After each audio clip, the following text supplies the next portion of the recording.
बिस्मिल्लाहिर्रहमानिर्रहीम अस्सलातु वस्सलामु अलैका या सय्यदी या रसूल अल्लाह ताला की तमाम नेमतों फ़ज़ल और शुक्र के साथ हम अपनी आज की कुकिंग का आगाज़ करते हैं। तो आज मैं आपके सामने लाई हूँ कैरी का जूस, कैरी का शरबत और खट्टे आम भी इनको बोलते हैं, कैरी भी बोलते हैं, खट्टी अम्बियाँ भी बोलते हैं, जिसे हम बचपन में जब हमारी अम्मियाँ अचार बनाने के लिए इनको काटा करती थी तो हम इतनी ज़्यादा ये अम्बियाँ खाया करते थे कि रात तक इतनी ज़्यादा अम्बी खुशक करने के लिए धो के चारपाई पे डाला करनी। तब भी हमने मम्मा से नज़र बचा बचा के वो उठा उठा के खाया करनी और रात को फिर खाना ही नहीं खाया जाता था, इस वजह से कि अम्बियाँ ही माशाल्लाह से इतनी ज़्यादा खा लिया करते थे। और अब एक बाइट भी नहीं ली जाती कि इसी डर से कि कहीं गला ना ख़राब हो जाए। बचपन में इस चीज़ की परवाह ही नहीं होती थी कि गला ख़राब होगा या ऐसा भी कुछ होता है। तो यहाँ पे मैंने अम्बियाँ जो है वो आपके सामने ले ली हैं, बहुत ज़बरदस्ती 1 किलो मैंने कैरी ली है। और 1 किलो कैरी लेके उसका छिलका उतार के पहले कैरी को आपने अच्छे तरीके से बाज़ार से जो भी चीज़ आए उनको धोना है। धोने के बाद मैंने उसके छिलके उतार के उनका आराम से पल्प निकाल लिया, ठीक है। मतलब कि उस छिलका उतार के उसे काट लें और अंदर जो गुठली है उसे आप निकाल दें, गुठली वाला हिस्सा आपने निकाल देना है। अक्सर मैंने देखा है कि ऐसे ही पूरी अम्बियाँ जो है वो धो के पानी में बॉयल कर लेते हैं और फिर इतनी मुश्किल के साथ उसका छिलका अलग किया जाता है, तो फिर गुठली बीच में से इतनी मुश्किल से अलग की जाती है। तो बेहतर नहीं है बंदा के बॉयल करने से पहले कैरी के ऊपर से छिलका उतार लें और उसके बाद फिर आप उसे बॉयल कर लें। खैर यहाँ पे मैंने 1 लीटर कैरी ली है। आपने पानी अंदाज़े के साथ, क्योंकि जितनी आपके पास कैरियाँ होंगी उस हिसाब से आपने पानी डालना है, ताकि जितने पानी में आपकी कैरियाँ जो है बॉयल भी हो जाएं और उसमें पानी रहे भी, क्योंकि हमने बाद में ग्राइंड करनी है। और यहाँ पे मैंने चीनी भी इसके अंदर डाल दी। जब हाफ़ डन हो चुकी थी कैरियाँ हमारी तो मैंने चीनी भी इसके अंदर डाली और फिर मैंने 3 से 4 अदद इलायची जो है सब्ज़ इलायची वो भी डाली।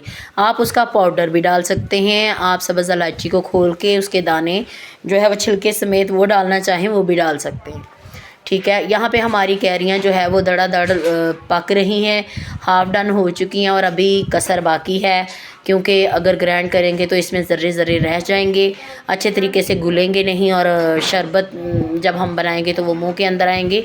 फिर हमने उसको ढाँप लेना है, ढाँप के अच्छे तरीके से हमने उसे पकाना है। आँच भी आपने बहुत ज़्यादा फुल नहीं करनी, दरमियानी आँच पे पकाइएगा, क्योंकि दरमियानी आँच पे चीज़ जो है वो अच्छे से बॉयल हो जाती है और अच्छे से चीज़ गल भी जाती है। अगर यहाँ पे मैंने चीनी डाली और मेरी बात सुने कि जब आपने इसका शरबत भी बना के सेव भी करना हो तो चीनी आपने उस हिसाब से डालनी है कि आया जब हम शरबत बनाएंगे तो हमें उसमें चीनी की ज़रूरत पड़ेगी या नहीं। और अगर आपको आपके घर में मेहमान आ जाएं, आपने 1 जग के बराबर कैरी बनानी हो, कैरी का जूस बनाना हो, तो अगर तो आपने चीनी ऐसे पका के ऐड कर ली है बहुत ज़्यादा, तो फिर तो कोई मसला नहीं, फिर आप बस वो कैरी के पल्प को डालेंगे, बर्फ़ डालेंगे और घोल के मेहमान के आगे पेश की जा सकती है। अगर आपने कम चीनी डाली है तो कोई मसला नहीं, चीनी बाद में भी आप ऐड कर सकते हैं। बाद में जग के अंदर पानी डाल के आप चीनी को पहले घोल लें, उसके बाद आप बर्फ़ डाल लें और इसका पल्प डाल लीजिएगा। खैर तो यहाँ पे ये देखें मैं आपको दिखा रही हूँ कि अभी मैंने चेक की है तो थोड़ी सी मुझे कसर लगी थी, तो फिर मैंने उसे ढाँप दिया। मैंने कहा चले ढाँप देती हूँ, ढाँप के फिर इसे पकाएंगे। और ये देखें यहाँ पे अब हमारी कैरी जो है वो मुकम्मल तौर पे अच्छे तरीके से पक चुकी है, ठीक है। आपने इसको ढक्कन दे के यानी भाप की मदद से ढक्कन देंगे, तब ये चीज़ बहुत अच्छे से बॉयल हो जाती है, गल भी जाती है और हमें ये कैरी गली हुई ही चाहिए। आप बताएं कि क्या आप भी इसका कैरी का शरबत बनाते हैं? हमारी ये जो कैरियाँ थी ये इतनी ज़्यादा खट्टी नहीं थी, बस सही थी, तो यानी नॉर्मल थी। आजकल अभी इतनी ज़्यादा खट्टी नहीं आ रही, यानी बहुत ज़्यादा जब गर्मी होगी, गर्मी होती भी है तो और कोई 8-10 दिन लगेंगे तो फिर कैरियाँ बहुत ज़्यादा खट्टी हो जाएंगी। फिर उसका अचार भी डालते हैं और कैरी की गुठली जो है वो अंदर से वो भी पक चुकी होती है, हार्ड हो जाती है, तो फिर उस कैरी का शरबत जो है वो बना के हम सेव भी करेंगे। तो यहाँ पे कैरी का शरबत जब मैंने बनाया था तो हमारे घर में गेस्ट भी आए हुए थे, तो फिर दूसरे दिन हमने उनको सबको बहुत ज़्यादा मतलब पानी बना के कितने सारे ग्लासेस में उनको पेश की थी, तो सबको बहुत पसंद आया था। क्योंकि अब कोक वगैरह ये इस तरह की चीज़ें जो है वो बहुत ही कम इस्तेमाल की जाती हैं। तो यहाँ पे मैंने चॉपर ले लिया था, ब्लेंडर नहीं था तो चॉपर लिया था। चॉपर के अंदर भी क्योंकि चीज़ गली हुई थी, कैरी हमारी गली हुई थी, इस वजह से चॉपर के अंदर ही मैंने इनको अच्छे तरीके से वो चक्कर दे लिए थे। कोई 2 से 3 अदद चक्कर दिए थे। तो मतलब आपने इतनी मशीन चला लेनी है कि कोई पूरा 1 मिनट या 1.5 मिनट तक के लिए आप उसे चक्कर दे लें। तो फिर ये देखें कितनी ज़बरदस्ती हमारा कैरी का पल्प बन चुका है। तो यहाँ पे देखें ये हमारा पल्प जो है वो रेडी हो चुका है। तो मशीन के अंदर से, चॉपर के अंदर से आपने पहले तो वो ब्लेड वाला जो हिस्सा है वो निकालना है। उसके बाद आपने आराम के साथ एक चम्मच लेना है। क्योंकि यहाँ पे कैमरा जो है वो मैं ख़ुद भी बाज़ दफ़ा पकड़ लेती हूँ। यहाँ पे ट्राईपॉड जो है वो नहीं इतना यूज़ किया था, क्योंकि ट्राईपॉड लगाया था और उस दिन गर्मी भी बहुत ज़्यादा थी। ट्राईपॉड लगाया तो था मगर मेरा मोबाइल जो था वो काफ़ी हार्ड हो चुका था, मतलब हार्ड कह रही हूँ, गर्म हो चुका था। इस वजह से फिर मैंने उसे उतार दिया। और ये देखिए हमारा पल्प जो है वो बाउल भर के 1 किलो में तैयार हो चुका है। बर्फ़ मैंने यहाँ पे कूट के अपने पास रख ली है। तो ये देखिए मेरा पल्प जो है वो थोड़ा सा गाढ़ा हो चुका था। आप लोग पल्प को पतला भी कर सकते हो। इसी तरह के पल्प को आपने पानी डाल के बाद में और पानी डाल के थोड़ा सा पका लेना है, ताकि अच्छे तरीके से घुल जाए और बोतल के अंदर डाल जाए। फिर हमने तो बोतल के अंदर नहीं रखा था, ऐसे ही बॉल भर के रख लिया था। मगर बाद में फिर मैंने क्योंकि 1 दिन बाद फिर मेहमानों को हमने पेश किया, तो फिर मैंने उससे पहले पानी डाल के अच्छे तरीके से पतीली के अंदर इसको मैंने पका लिया था। और फिर ये देखिए यहाँ पे मैंने इसे घोल लिया। और आपने मैशर की मदद से भी इसको बस ज़रा घोल लेना है, क्योंकि ऑलरेडी सारा पल्प जो है हमारा पका हुआ है। इस बात की आपने ज़रा भी नहीं टेंशन लेनी। और इतना ज़बरदस्त ये कैरी का शरबत बनता है कि कोई सब बोतलें जो हैं वो उसने हमें बुला दी थी। कोई स्प्राइट, कोई कोक हमें याद नहीं आ रही थी।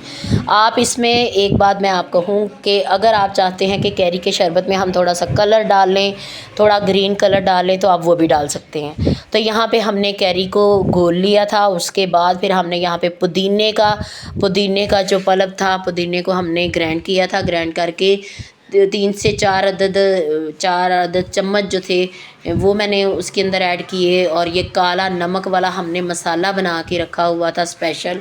तो ये मतलब इसी बात के लिए, क्योंकि घर में कोई ना कोई शरबत या ऐसे जूसेस वगैरह बनते रहते हैं, तो काले नमक के अंदर हमने मुख्तलिफ़ किस्म के मसाले जो हैं वो ऐड किए हैं। ये भी मैं किसी दिन आपके साथ ज़रूर शेयर करूँगी। जब हम बाज़ार से बोतलें पीते हैं या मिंट मार्गरीटा पीते हैं, तो उसका स्पेशल जो है वो उसका मसाला बनाया जाता है। तो वो मसाला था जो मेरे भाई ने मतलब मिंट मार्गरीटा का भी काम करते हैं, तो स्पेशल मसाला उन्होंने तैयार किया था। यहाँ पे गिलासों के अंदर मैंने बाउल के अंदर भी बर्फ़ डाली थी और उसके बाद गिलासों के अंदर बर्फ़ डाल के, तो मैंने कहा चलें भाई, क्योंकि अक्सर कोई ज़्यादा पानी ठंडा पीता है, कोई किस तरह का पीता है, तो फिर उस हिसाब से आपने बर्फ़ डालनी है। यहाँ पे बाउल के अंदर मैंने जूस मुकम्मल तौर पे रेडी कर लिया था और फिर मैंने गिलासों के अंदर बर्फ़ डाल के तो जूस जो है वो डाल दिया। अगर आप चाहते हैं कि हम अलग से बर्तन में जूस ना तैयार करें, डायरेक्ट गिलासों में तैयार करें, तो आप गिलासों में भी ऐड कर सकते हैं। 2 से 3 अदद चम्मच जो है वो आपने पल्प के डालने हैं, कैरी के पल्प के। उसके बाद आपने उसके अंदर पानी डाल लेना, बर्फ़ डाल लेनी है और चम्मच से अच्छे से मिक्स करके तो आप मेहमानों को पेश कर सकते हैं। ये बेहतरीन किस्म गर्मियाँ जैसे ही आती हैं, आपको पता है कि नितने जूसेस और नितने शरबत घरों में तैयार हो जाते हैं।